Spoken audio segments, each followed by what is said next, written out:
Հնարավորություն եղբայր, խնդրում եմ թույլ տաք։ Պարոն Քոչարյան, բարև ձեզ։ Ընտրություններում հաջողելուց եւ երկրի վարչապետի պաշտոնը ստանձնելուց հետո ինչ ժամկետներում եւ ինչ պայմաններով եք պատկերացնում Արցախահայ ռազմագերիների վերադարձը եւ արդյոք հնարավոր է դա։ Շնորհակալություն։ Համոզված եմ, որ հնարավոր է, համոզված եմ։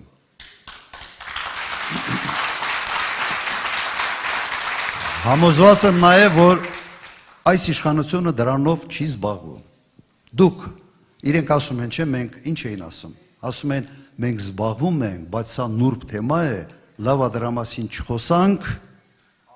բայց մենք դրանով սենց զբաղվենք լռությամբ, այսպես ասենք։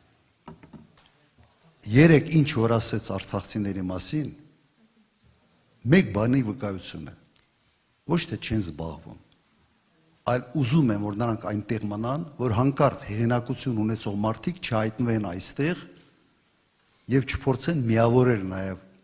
արտագաղթած մարդանց ինչ-ինչ նպատակների համար։ Սա է նպատակ։ Պետք է զբաղվել։ Օրինակ ամոթալի էր, որ նախագիծը ստորագրելուց օրինակ այդ խաղաղություն կոչված,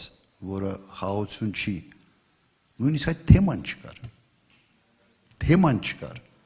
Իրենք պետք է դա նախապայման դնեին, ասեին, լավ, մենք գալիս ենք, օրինակ, կարային չէ շատ հանգիստ ասեն, գալիս ենք Վաշինգտոն, մի բան պիտի ստորագրենք։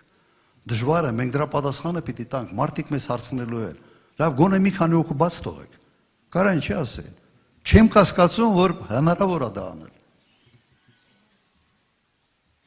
Ալիևը ինչ հաճույք պիտի դատական ամբողջ այդ ընթացակարգից ստանալ, արդեն ստացել է։ Արդեն ստացել է։ Սա լինելու է մեր հետագա խաղաղության բանակցությունների խաղաղության պայմանագրի ստորագրման բանակցությունների մի մաս, անպայման։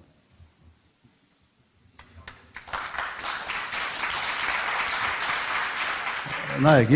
ես միշտ իմ խոսքի տերն եմ եղել։ Ես չեմ կարող հիմա ասել 2 ամսում կամ 3 ամսում կամ 5 ամսում, բայց ես ձեզ ասում եմ, որ այդ հարցը ողջամիտ ժամկետներում իր լուծումը կարող է ստանալ։ Ես տեսնում եմ դա, դրա այդ հնարավորություն տեսնում եմ։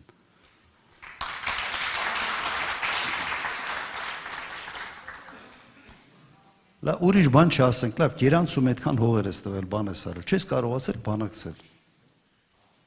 Դիմաց ինչ է ստացել, ոչ մի բան։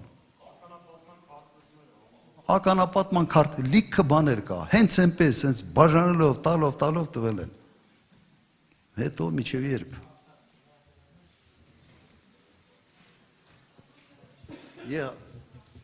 Եթե չկա Ժորժ ջան, շնորհակալ ենք։